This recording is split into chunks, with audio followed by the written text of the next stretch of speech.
So Rabbi Spitz is out of town today, so I was very glad to get the opportunity to come back. You know, it really doesn't feel, it never feels more like Shabbat for me than when I'm on the 5 freeway on Saturday morning. There's something really twisted about that. But as I pass by the Citadel, I think, oh, it's Shabbos. So thank you for that. And I'll actually be back down here again in 2 weeks with Amy for Hallelujah. So glad to get to be with my Orange County family twice in a month. We are in Parshat Lech Lecha, the third parsha of the Torah, and the first parsha to include Jews. The first two parshiot of the Torah have no Jews in them. In the Garden of Eden, Adam and Eve, not Jews. Cain and Abel, not Jews, and we're fine not to claim them. Noah, not a Jew. The people who built the Tower of Babel, not Jews. The first two parshiot of the Torah address themselves to the world as a whole. They are not about a specific covenant between God and a particular people.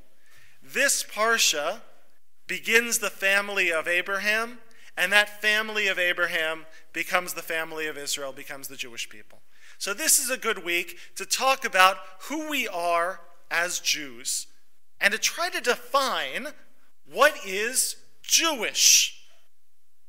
It's actually a really hard question. What is Jewish? What does Judaism look like? It doesn't fit well into the boxes of other religious traditions. The word religion doesn't actually fit really well for us. Christianity is a religion. Islam is a religion. Hinduism is a religion. It's not entirely clear that Judaism is a religion. How can we tell that it's not entirely clear that Judaism is a religion? Well, the first definition of what is a religion is a group of people who all believe the same thing. And we know Jewishly that ain't happening. 2 Jews, 3 opinions has always felt like an understatement to me. 2 Jews, 3 opinions on any given day, on any given subject. We don't all agree on anything. Not even the fundamental principles of our faith. You know, in 2013, when the Pew Center for Research studied American Jews, they asked, are you Jewish? Check yes. Do you believe in God? Do you know what the response was in the 2013 Pew study? 39% of American Jews said, yes, I am Jewish. No, I don't believe in God. Right? That's unimaginable in any other... What? You're well educated. Well, so we've got one of them right here, who's here davening, saying 3 hours worth of words to a God that 4 in 10 of us are pretty sure isn't up there. That's fascinating.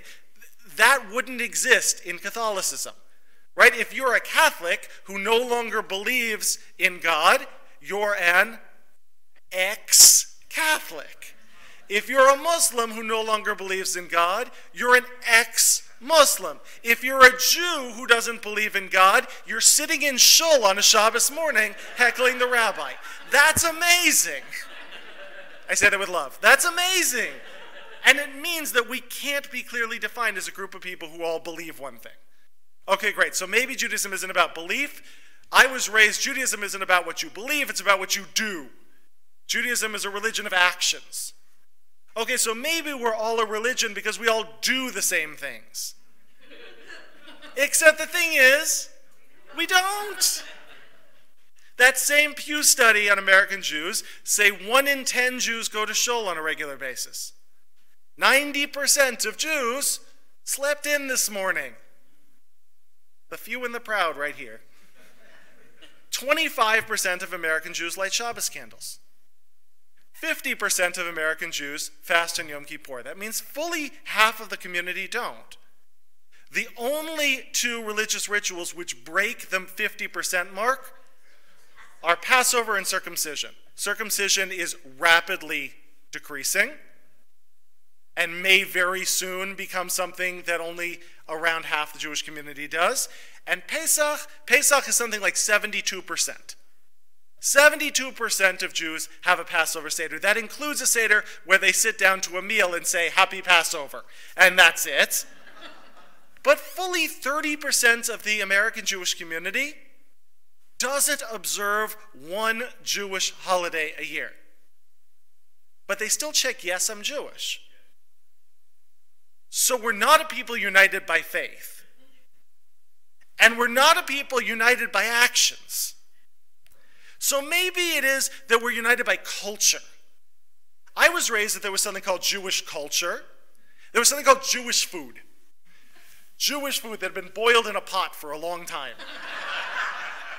Jewish food that sat in your stomach and just stayed there.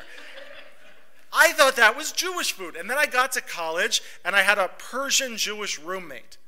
And my Persian Jewish roommate brought home his grandmother's Shabbat cooking. Leftovers every week. It was wonderful. But the thing was, he thought that food he was bringing home was Jewish food. That wasn't Jewish food. That had spices in it. Jewish food is not allowed to have spices in it. The only spice in my Bubby's kitchen is onion salt. That's it. She's got a whole spice rack. It just has onion salt on it. This food, all of a sudden, it had all different spices, it had all different flavors, and he thought he was eating Jewish food. Crazy. My Bubby speaks a language that she calls Jewish. I speak Jewish, Yiddish, right? And that's the language of the Jews. Except when I took my Bubby when I was living in Pico Robertson in the Jewish ghetto in Los Angeles, what we call the Hood, and I was driving her around and showing off where I lived, my Bubby said, if this is a Jewish neighborhood, why is all the writing in Arabic on all of the stores? And I said, Bubby, that's actually Farsi, and that's the language of Persian Jews.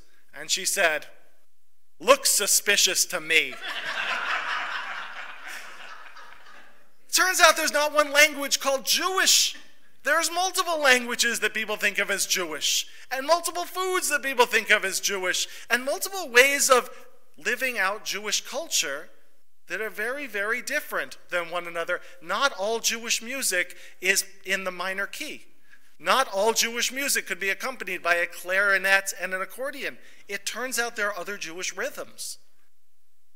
So if we're not bound together by faith, and we're not bound together by ritual, and we're not bound together by culture, and I'm not even going to talk about how we're not bound together by politics, what are we bound together by?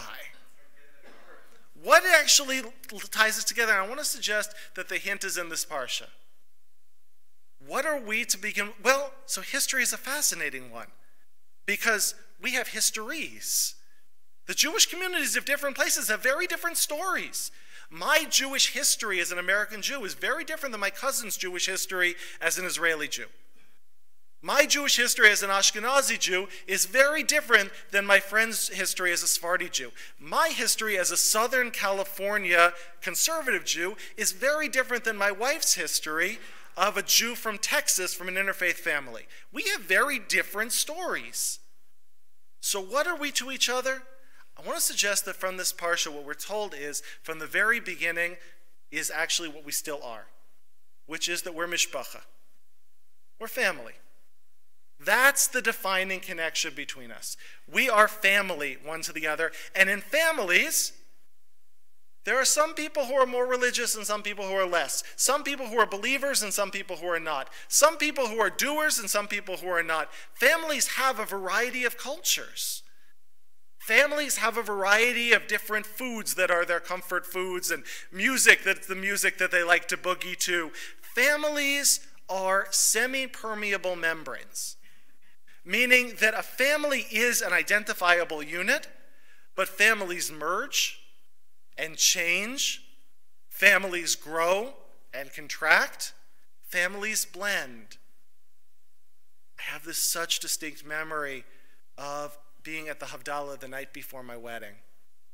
And we had all of the out-of-towners all together, about 60 people, and they were all standing in a circle, and it just so happened that it was arranged almost one from each family, one after the other. Mine and Anne's and mine and Anne's and mine and Anne's. Nobody planned that, but when I looked at the circle, that's how it was spread out. And I looked around and I had this moment and I thought, oh my God, these are all my family now. And they come from all different stories and all different places, but we're all mishpacha to one another. And so I want to suggest that thinking about ourselves in the context of family is a way of radically rethinking what the Jewish future could and should be. The thinking of ourselves in terms of family means that we put a little bit less worry on, are we all believing the same things or doing the same things or showing up the same way? And we just allow ourselves to be what we've always been, which is loving kin to one another. That we recognize that there are lots of ways to be in the family, that you can be born into the family. You can be adopted into the family. And by the way, there's a special place in hell for those people who say to an adopted child, you know you're not really fully a part of a family. That's a special place in hell. The exact same place will be occupied by people who say to Jews by choice, you know you're not fully a part of the Jewish family. If you wouldn't say it to an adopted kid, you would never imply it to somebody who becomes Jewish as an adult. There are people who join the family by birth. There are people who join the family by adoption. There are people who marry into the family. And you know what? Whether they're officially now converts or not, whether they're officially adopted in or not, if you're married into my family, you're family to me. If you're married into my family, we have bonds of connection, one with the other. And so the question isn't, how do I keep people out of my family? The question is now that they're in my family, what do we do together? I want to suggest that this is a new way of thinking about Judaism, and I want to suggest it's the oldest way of thinking about Judaism. That long before we stood at Sinai and entered into a communal covenant based on beliefs and actions, we started as a family with tsuris, that's for sure, with plenty of problems, but a family that has somehow hung together over the last 3,000 years. We have always been family to one another, and we always will be. Shabbat Shalom.